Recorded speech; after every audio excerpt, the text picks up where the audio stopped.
ನಮಸ್ಕಾರ ಗೆಳೆಯರೇ, welcome to ನೆರವು ವೆಲ್ತ್ ಗೈಡ್ ಯೂಟ್ಯೂಬ್ ಚಾನಲ್. ಸ್ನೇಹಿತರೆ, ಇತ್ತೀಚಿನ ದಿನಗಳಲ್ಲಿ ತುಂಬಾ ವೇಗವಾಗಿ ಹರಡುತ್ತಿರುವ ಒಂದು ಹೊಸ ಸೈಬರ್ ಕ್ರೈಮ್ ಎಂದರೆ ಅದು ಡಿಜಿಟಲ್ ಅರೆಸ್ಟ್ ಸ್ಕ್ಯಾಮ್. ನೀವು ಅರೆಸ್ಟ್ ಆಗಿದ್ದೀರಿ ಎಂದು ಅಪರಿಚಿತ ವ್ಯಕ್ತಿಯಿಂದ ಕರೆ ಬಂದು ನೀವು ಏನ್ ಮಾಡ್ತೀರಿ? ಭಯಪಟ್ಟು ಅವರ ಮಾತು ಕೇಳ್ತೀರಾ ಅಥವಾ ಇದು ಮೋಸ ಅಂತ ಗುರುತಿಸ್ತೀರಾ? ಹಾಗಾದರೆ ಈ ವಿಡಿಯೋದಲ್ಲಿ ನಾವು ಡಿಜಿಟಲ್ ಅರೆಸ್ಟ್ ಬಗ್ಗೆ ತಿಳಿದುಕೊಳ್ಳೋಣ ಮತ್ತು ಇದರಿಂದ ಸುರಕ್ಷತೆ ನಾವು ಹೇಗೆ ತಗೋಬೇಕಂತ ಸಲಹೆಗಳನ್ನ ನೋಡೋಣ. ಡಿಜಿಟಲ್ ಅರೆಸ್ಟ್ ಎಂದರೇನು? ಡಿಜಿಟಲ್ ಅರೆಸ್ಟ್ ಎಂದರೆ ನಿಜವಾದ ಅರೆಸ್ಟ್ ಅಲ್ಲ, ಇದು ಒಂದು ಸೈಬರ್ ಕ್ರೈಮ್ ತಂತ್ರ. ಮೋಸಗಾರ ಇಲ್ಲಿ ತನ್ನನ್ನು ಸಿಬಿಐ ಅಧಿಕಾರಿ, ಇನ್ಕಮ್ ಟ್ಯಾಕ್ಸ್ ಆಫೀಸರ್, ಪೊಲೀಸ್, ಇಡಿ ಅಧಿಕಾರಿ ಎಂದು ಪರಿಚಯ ಮಾಡಿ ನಿಮ್ಮ ಮೇಲೆ ಕೇಸ್ ಇದೆ ಎಂದು ಭಯಪಡಿಸಿ ನಂತರ ನಿಮ್ಮನ್ನ ಮನೆಯಲ್ಲಿ ಇರುವಂತೆ ವರ್ಚುವಲ್ ಕಸ್ಟಡಿಯಲ್ಲಿ ಇರುವಂತೆ ಹೇಳ್ತಾರೆ. ಅಂದ್ರೆ ನಾವು ಹೇಳುವವರೆಗೆ ನೀವು ಯಾರಿಗೂ ಕರೆ ಮಾಡುವಂತಿಲ್ಲ, ಮನೆ ಬಿಟ್ಟು ಹೊರಗೆ ಹೋಗುವಂತಿಲ್ಲ. ನಿಮಗೆ ನಿರ್ದೇಶನಗಳನ್ನು ಕೊಟ್ಟು ಅವರು ನಿಮ್ಮ ಮೇಲೆ ವರ್ಚುವಲ್ ಕಸ್ಟಡಿಯಲ್ಲಿ ಇಟ್ಟುಕೊಂಡಂತೆ ತೋರಿಸುತ್ತಾರೆ. ಹಾಗಾದ್ರೆ ಇಲ್ಲಿ ಮೋಸ ಹೇಗೆ ನಡೆಯುತ್ತದೆ? ಮೊದಲು ಅನ್ನೋನ್ ಪರ್ಸನ್ ಇಂದ ನಿಮಗೆ ಫೋನ್ ಬರ್ತದೆ. ನಂತರ ಅವರ ಪೊಲೀಸ್ ಅಧಿಕಾರಿ ಅಥವಾ CBI officer, income tax officer ಈ ತರ ಪರಿಚಯ ಮಾಡಿಕೊಂಡು ನಿಮ್ಮ ಆಧಾರ್ ಕಾರ್ಡ್ ಮತ್ತು ಸಿಮ್ ಕಾರ್ಡ್ ಮಿಸ್ಯೂಸ್ ಆಗಿದೆ, ನಾವು ಅದನ್ನು ವೆರಿಫಿಕೇಶನ್ ಮಾಡ್ತೀವಿ ಅಂತ ಹೇಳಿ ನಿಮ್ಮನ್ನು ನಂಬಿಸ್ತಾರೆ. ನಂತರ ಭಯ ಹುಡ್ಸಕ್ ಸ್ಟಾರ್ಟ್ ಮಾಡ್ತಾರೆ. ಏನು, ನೀವು ಸ್ಮಗ್ಲಿಂಗ್ ವ್ಯವಹಾರ ಮಾಡ್ತಾ ಇದ್ದೀರಿ, ನಿಮ್ ಡೀಟೇಲ್ಸ್ ನಾವು ಫೆಚ್ ಆಗಿದೆ, ಅದು ನಾವು ವೆರಿಫಿಕೇಶನ್ ಮಾಡ್ಬೇಕಂತ ನಿಮ್ಮ ಮಾಹಿತಿ ಕೇಳಿದ್ರು. ಮತ್ತೆ ನೀವು ಮನಿ ಲ್ಯಾಂಡ್ರಿಂಗ್ ವ್ಯವಹಾರ ಮಾಡ್ತಾ ಇದ್ದೀರಿ, ಆ ತರ ಇಲ್ಲಿಗಲ್ ಬಿಸ್ನೆಸ್ ಮಾಡ್ತಾ ಇದ್ದೀರಿ ಅಂತೇಳಿ ನಿಮ್ಮನ್ನ ಹೆದರಿಸಿ ನಿಮ್ಮಂತ್ರ ಪೂರ್ತಿ ಡೀಟೇಲ್ಸ್ ಕೊಡಿ, ನಾವು ವೆರಿಫಿಕೇಶನ್ ಮಾಡ್ತೀವಿ, ನಾವು ವೆರಿಫಿಕೇಶನ್ ಮಾಡೋವರೆಗೆ ನೀವು ನಮ್ಮ ಜೊತೆ ಕಾಂಟ್ಯಾಕ್ಟ್ ಇರಬೇಕು ಅಂತ ಹೇಳ್ತಾರೆ. ಆ ನಂತರ ನೀವು ನಂಬಿಸ್ಬೇಕಂತೇಳಿ ವಿಡಿಯೋ ಕಾಲ್ ಮಾಡ್ತಾರೆ, ವಿಡಿಯೋ ಕಾಲ್ ಟ್ರ್ಯಾಪ್. ನೀವು ಅವ್ರನ್ನ ನಂಬೋಕೆ ವಿಡಿಯೋ ಕಾಲ್ ಮಾಡಿ ಅವರ ಐಡಿ ಕಾರ್ಡ್ ತೋರಿಸೋದು, ಯೂನಿಫಾರ್ಮ್ ತೋರಿಸೋದು, ಮತ್ತೆ ನೋಟಿಸ್ ಬಂದಿದೆ ಅಂತ ಅಲ್ಲಿ ತೋರಿಸೋದು. ಆ ರೀತಿ ಮಾಡಿ ಬ್ಯಾಕ್ ಗ್ರೌಂಡ್ ನಲ್ಲಿ ಒಂದು ಪೊಲೀಸ್ ಸ್ಟೇಷನ್ ತರ ಸೆಟಪ್ ಹಾಕೊಂಡು ನಿಮ್ಮನ್ನ ತೋರಿಸಿ ಹೆದರಿಸ್ತಾರೆ.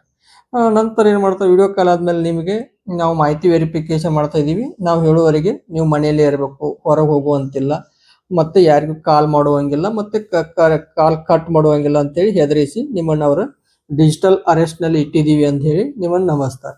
ನಂತರ ವೆರಿಫಿಕೇಶನ್ ನೆಪದಲ್ಲಿ ಏನ್ ಮಾಡ್ತಾರ ಅಂತಂದ್ರೆ ನಿಮ್ಮ account number, PAN card number, Aadhaar card number, ATM details, OTP ಎಲ್ಲ ಕೇಳಿ ನಿಮ್ಮ ಖಾತೆಯಲ್ಲಿರೋ ಹಣವನ್ನು ಅವರ ಅಕೌಂಟಿಗೆ ಟ್ರಾನ್ಸ್ಫರ್ ಮಾಡ್ಕೊಂಡ ನಂತರ ವೆರಿಫಿಕೇಶನ್ ಮಾಡ್ತಿದೀವಿ ಅಂತ ಹೇಳಿ ಅವರು ವೆರಿಫಿಕೇಶನ್ ಆಗುವವರೆಗೆ ನೀವು ಅಲ್ಲೇ ಇರಿ ಅಂತ ಹೇಳಿ ಕಾಲ್ ಕಟ್ ಮಾಡ್ತಾರೆ. ಹಣ ಟ್ರಾನ್ಸ್ಫರ್ ಆದ ನಂತರ ಅವ್ರು ವೆರಿಫಿಕೇಶನ್ ಮಾಡ್ತೀವಿ ಅಂತ ಕಾಲ್ ಕಟ್ ಮಾಡಿರ್ತಾರೆ, ಆದ್ರೆ ನಿಮಗೆ ಕಾಲ್ ಮಾಡಲ್ಲ. ನೀವೇನಾದ್ರೂ ಅವರಿಗೆ ಕರೆ ಮಾಡಲು ಪ್ರಯತ್ನಿಸಿದ್ರೆ ಅವ್ರ ನಂಬರ್ ಸ್ವಿಚ್ ಆಫ್ ಇರುತ್ತೆ ಅಥವಾ ರಾಂಗ್ ನಂಬರ್ ಅಂತೇಳಿ ಅವ್ರು ನಿಮಗೆ ಸಂಪರ್ಕಕ್ಕೆ ಸಿಗುವುದಿಲ್ಲ. ಇತ್ತೀಚಿನ ದಿನಗಳಲ್ಲಿ ನಮ್ಮ ದೇಶದಲ್ಲಿ ಈ ವಂಚನೆ ಹೆಚ್ಚಾಗಿದೆ. ಜನರು ಈ ಮೋಸಕ್ಕೆ ಬಲಿಯಾಗುತ್ತಿದ್ದಾರೆ. ಈ ಸ್ಕ್ಯಾಮರ್ಸ್ ಹೆಚ್ಚಾಗಿ ಟಾರ್ಗೆಟ್ ಮಾಡ್ತಿರೋದು ಹಿರಿಯ ನಾಗರಿಕನ ಮತ್ತು ವಿದ್ಯಾರ್ಥಿಗಳನ್ನ. ಇಲ್ಲಿ ಒಂದು ಸಾಮಾನ್ಯವಾದ ವಿಷಯ ಏನಂತಂದ್ರೆ ಹಣ ಕಳೆದುಕೊಂಡವರು ಎಲ್ಲರೂ ಭಯದಿಂದ ಹಣ ಕಳೆದುಕೊಳ್ತಿದ್ದಾರೆ. ಈ ಮತ್ತು ವಂಚನೆಯ ಬಗ್ಗೆ ಅರಿವಿಲ್ಲದವರು ತಾವು ಕಷ್ಟಪಟ್ಟು ಗಳಿಸಿದ ಹಣವನ್ನು ಕಳೆದುಕೊಂಡಿದ್ದಾರೆ. ಹಾಗಾದ್ರೆ ಇದು ನಿಜವಾಗಲೂ ಅರೆಸ್ಟಾ, ಇದು ಒಂದು ಸ್ಕ್ಯಾಮಾ ಅಂತ ನೋಡೋದಂತಂದ್ರೆ ಇಲ್ಲಿ ನಾವು ಮುಖ್ಯವಾಗಿ ಗಮನಿಸಬೇಕಾದ ಕೆಲವು ವಿಷಯಗಳು. ಮೊದಲನೇದಾಗಿ ಪೊಲೀಸ್ ಅಥವಾ ಸಿಬಿಐ ಆಫೀಸರ್, ಇಡಿ ಆಫೀಸರ್ ಯಾರು ವಿಡಿಯೋ ಕಾಲ್ ಮಾಡೋದಿಲ್ಲ. ಇನ್ನು ಎರಡನೇದಾಗಿ ಒಂದು ವೇಳೆ ನೀವು ಯಾವುದಾದರೂ ಕಾನೂನು ಬಾಹಿರ ಚಟುವಟಿಕೆಯಲ್ಲಿ ತೊಡಗಿದ್ರೆ ಅಥವಾ ಆ ರೀತಿ ವ್ಯವಹಾರದಲ್ಲಿ ನಿಮ್ಮ ಪಾತ್ರ ಇದ್ರೆ ನೇರವಾಗಿ ನಿಮ್ಮ ಮನೆಗೆ ಬಂದು ಕಾನೂನು ರೀತಿಯಲ್ಲಿ ಅವರು ಕ್ರಮ ಕೈಗೊಳ್ತಾರೆ. ಇನ್ನು ಯಾವುದೇ ರೀತಿ ಸರ್ಕಾರಿ ಅಧಿಕಾರಿಗಳು ವೆರಿಫಿಕೇಶನ್ ಅಂತ ಫೋನ್ ಕಾಲ್ ಅಥವಾ ವಿಡಿಯೋ ಕಾಲ್ ನಲ್ಲಿ ಹಣ ಕೇಳೋದಿಲ್ಲ.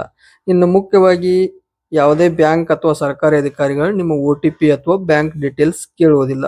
ಹೀಗಾಗಿ ಇಂಥ ಫೋನ್ ನಿಮಗೆ ಕರೆ ಬಂತಂತಂದ್ರೆ ಅದು 100% ಮೋಸ ಅಥವಾ ಸ್ಕ್ಯಾಮ್ ಇರ್ತದೆ ಅಂತೇಳಿ ನೀವು ಅರ್ಥ ಮಾಡಿಕೊಳ್ಬೇಕು. ಈ ರೀತಿ ಕರೆ ನಮಗೆ ಬಂದ್ರೆ ನಾವ್ ಏನ್ ಮಾಡ್ಬೇಕಂತಂದ್ರೆ ಫಸ್ಟ್ ಬೇಸಿಕ್ ಸೇಫ್ಟಿ ಏನಂತಂದ್ರೆ ಅನ್ನೋನ್ ಪರ್ಸನ್ ಇಂದ ಕಾಲ್ ಬಂದಿದ್ರೆ ನಾವು ನಮ್ಮ ಯಾವುದೇ ಕಾರಣಕ್ಕ ನಮ್ಮ ಪರ್ಸನಲ್ ಡೀಟೇಲ್ಸ್ ಅನ್ನ ಅವರೊಂದಿಗೆ ಹಂಚಿಕೊಳ್ಬಾರ್ದು. ಮತ್ತೆ ಅವರು OTP ಕೇಳಿದ್ರು, ಅಕೌಂಟ್ ಡೀಟೇಲ್ಸ್, ATM ನಂಬರ್ ಅಥವಾ ಪಿನ್, ಆಧಾರ್ ಡೀಟೇಲ್ಸ್ ಈ ಯಾವುದೇ ಮಾಹಿತಿಯನ್ನ ಆ ಅನ್ನೋನ್ ಪರ್ಸನ್ಗೆ ಹಂಚಿಕೊಳ್ಬಾರ್ದು. ಇಮಿಡಿಯೇಟ್ ಆಕ್ಷನ್ ಏನಂತಂದ್ರೆ ಇಮಿಡಿಯೇಟ್ ಆಕ್ಷನ್ ಏನ್ ಮಾಡ್ಬೇಕಂತಂದ್ರೆ ಅವ್ರೇನಾದ್ರೂ ನಿಮ್ಗೆ ಕಾಲ್ ಮಾಡಿ ಅರೆಸ್ಟ್ ಆಗಿದ್ರಿ ಅಥವಾ ನಿಮ್ಮ ಪರ್ಸನಲ್ ಡೀಟೇಲ್ಸ್ ವಿಚಾರಿಸ್ತಾ ಇದ್ದಾರೆ ಅನ್ನೋನ್ ಪರ್ಸನ್ ಅಂತಂದ್ರೆ ಕೂಡಲೇ ಆ ಕಾಲನ್ನ ಕಟ್ ಮಾಡ್ಬೇಕು. ಮತ್ತೆ ರಿಟರ್ನ್ ಅವರಿಗೆ ಕಾಲ್ ಮಾಡಕ್ಕೆ ನಾವು ಕಾಲನ್ನ ಮಾಡಬಾರ್ದು. ಇನ್ನು ಮೂರನೇದಾಗಿ ಫ್ಯಾಮಿಲಿ ಸಪೋರ್ಟ್. ಈ ರೀತಿ ಏನಾದ್ರು ವಂಚನೆ ನಡೆದಿದೆ ಅಂತೆ, ನಿಮಗೆ ವಂಚನೆ ನಿಮ್ಮ ಜೊತೆ ನಡೀತು ಅಂತಂದ್ರೆ ನೀವು ಒಬ್ಬರೇ ಡಿಸಿಷನ್ ತಗೋಕ್ಕಿಂತ ನಿಮ್ಮ ಕುಟುಂಬದವ್ರ ಜೊತೆ ಮಾತಾಡಿ ಮುಂದಿನ ನಿರ್ಧಾರಗಳನ್ನ ತೆಗೆದುಕೊಳ್ಬೇಕು. ಇನ್ನು ರಿಪೋರ್ಟ್ ಮಾಡೋದ್ರಲ್ಲಿ ಎರಡು ತರ ಇದೆ. ಒಂದೇದು ಸೈಬರ್ ಕ್ರೈಮ್ ಹೆಲ್ಪ್ ಲೈನ್ಗೆ ನಾವು ರಿಪೋರ್ಟ್ ಮಾಡಬಹುದು. ಈ ರೀತಿ ಆಗಿದೆ ವಂಚನೆ ಡೀಟೇಲ್ಸ್ ಕೊಡಬಹುದು. ಆ ನಂಬರ್ ಬಂದ್ಬಿಟ್ಟು 1930 ಅಂತೆ ಈ ನಂಬರ್ಗೆ cyber crime help line number ಇದೆ, ಇದಕ್ಕೂ ದೂರು ನೀಡಬಹುದು. ಅಥವಾ ಇನ್ನೊಂದು ನಾವು ಪೋರ್ಟಲ್ನಲ್ಲೂ ಮಾಡಬಹುದು, cybercrime.gov.in ನಲ್ಲಿ ಈ ಪೋರ್ಟಲ್ನಲ್ಲೂ ನಾವು ದೂರನ್ನ ದಾಖಲಿಸಬಹುದು. ಇನ್ನು ರೆಡ್ ಫ್ಲಾಗ್ಸ್ ಅಂದ್ರೆ ಅಪಾಯದ ಸೂಚನೆಗಳನ್ನ ಏನು ನೋಡಿದ್ರೆ ಈ ಕೆಳಗಿಂದ ಕೊಟ್ಟರೆ, ಮೊದಲನೇದಾಗಿ ಈಗಲೇ ಹಣ ಕಳಿಸಿ. ಈಗಲೇ ಹಣ ಕಳಿಸಿ ಅಂತೇಳಿ ನಿಮ್ಮ ಮೇಲೆ ಒತ್ತಡ ಹೇರ್ತಿದ್ರು ಅಂತಂದ್ರೆ ಅದು ಖಂಡಿತವಾಗಿಯೂ ಅಪಾಯದ ಸೂಚನೆ ಆಗಿರ್ತದೆ. ಉದಾಹರಣೆಗೆ ಈಗ ಯಾವುದೇ ಗೌರ್ಮೆಂಟ್ ಅಥವಾ CBI ಆಫೀಸರ್ ಅಥವಾ ED ಆಫೀಸರ್ ಅವರು ಕರೆ ಮಾಡಿ ತಕ್ಷಣ ಹಣ ಕಳಿಸಿ ಆ ರೀತಿ ಯಾವುದೇ ರೀತಿ ಹೇಳೋದಿಲ್ಲ. ಅವರೆಲ್ಲ ವೆರಿಫಿಕೇಶನ್ ಮಾಡ್ಬೇಕಂತಂದ್ರೆ ಪ್ರೊಸೀಜರ್ ಪ್ರಕಾರ ಮಾಡ್ತಾರೆ. ಅವರು ಹಣ ಕಳಿಸಿ ಅಂತೇಳಿ ನಿಮಗೆ ಪ್ರೆಷರ್ ಹಾಕೋದಿಲ್ಲ. ಇನ್ನು ವಿಡಿಯೋ ಕಾಲ್ನಲ್ಲಿ ಯೂನಿಫಾರ್ಮ್ ತೋರಿಸೋದು. ವಿಡಿಯೋ ಕಾಲ್ನಲ್ಲಿ ಯೂನಿಫಾರ್ಮ್ ಅಥವಾ ID ಕಾರ್ಡ್ ನೋಟಿಸ್ ಬಂದಿದೆ ಅಂತ ತೋರಿಸಿ ಅಥವಾ ಪೊಲೀಸ್ ಸ್ಟೇಷನ್ ED ಆಫೀಸು ಈ ತರ ತೋರಿಸಿದ್ರೆ ಅದು ಕೂಡ ಅಪಾಯದ ಸೂಚನೆ ಅಂತೇಳಿ ನೀವು ಅರ್ಥ ಮಾಡ್ಕೊಳ್ಬೇಕು. ಇನ್ನು ಒಂಟಿಯಾಗಿರಲು ಪ್ರಯತ್ನ ಮಾಡೋದು. ನಿಮ್ಮನ್ನು ಯಾರ ಜೊತೆ ಮಾತಾಡುವಂಗಿಲ್ಲ, ನೀವು ಮನೆ ಬಿಟ್ಟು ಹೊರಗಡೆ ಹೋಗಬಾರ್ದು, ಆ ರೀತಿ ನಿಮ್ಮ ಮೇಲೆ ಒತ್ತಡ ಹೇರ್ತಿದ್ರ ಅಂತಂದ್ರೆ ಇದು ಕೂಡ ಏನೋ ಮೋಸ ನಡೀತಿದೆ ಅಂತೇಳಿ ನಾವು ಅರ್ಥ ಮಾಡ್ಕೊಳ್ಬೇಕಾಗತ್ತೆ. ಇನ್ನು ಇಮಿಡಿಯೇಟ್ ಪ್ರೆಷರ್ ಕ್ರಿಯೇಟ್ ಮಾಡ್ಬೇಕು. ಇಮಿಡಿಯೇಟ್ ಪ್ರೆಷರ್ ಅಂತಂದ್ರೆ ನೀವು ಏನೋ ಸ್ಮಗ್ಲಿಂಗ್ ಬಿಸ್ನೆಸ್, ನೀವು ಇನ್ಕಮ್ ಟ್ಯಾಕ್ಸ್ ಕಟ್ಟಿಲ್ಲ, ಆ ರೀತಿ ನಿಮ್ಮ ಮೇಲೆ ಒತ್ತಡ ಹೇರಿ ಪ್ರೆಷರ್ ಕ್ರಿಯೇಟ್ ಮಾಡಕ್ ನೋಡಿದ್ರ ಅಂತಂದ್ರೆ ನೀವು ಅರ್ಥ ಮಾಡಬೇಕು ಇದು ಮೋಸದ ಕರೆ ಇದೆ ಅಂತಂದು ತಿಳ್ಕೊಬೇಕಾಗತ್ತೆ. ಸ್ನೇಹಿತರೆ, ಡಿಜಿಟಲ್ ಅರೆಸ್ಟ್ ಒಂದು ಹೊಸ ಮೋಸದ ವಿಧಾನವಾಗಿದೆ. ನಾವು ಇಲ್ಲಿ ಜಾಗರೂಕರಾಗಿದ್ದರೆ ಈ ಮೋಸದಿಂದ ನಾವು ನಮ್ಮನ್ನು ಸುರಕ್ಷಿತವಾಗಿ ಇಟ್ಟುಕೊಳ್ಳಬಹುದು. ಈ ಮಾಹಿತಿ ನಿಮಗೆ ಉಪಯುಕ್ತವಾಗಿದ್ದರೆ ವಿಡಿಯೋವನ್ನು ಲೈಕ್ ಮಾಡಿ, ನಿಮ್ಮ ಸ್ನೇಹಿತರಿಗೂ ಶೇರ್ ಮಾಡಿ. ಇಂಥ ಉಪಯುಕ್ತ ಮಾಹಿತಿ ಪಡೆಯಲು ನಮ್ಮ ಚಾನಲನ್ನು ಸಬ್ಸ್ಕ್ರೈಬ್ ಮಾಡಿ. Thank you.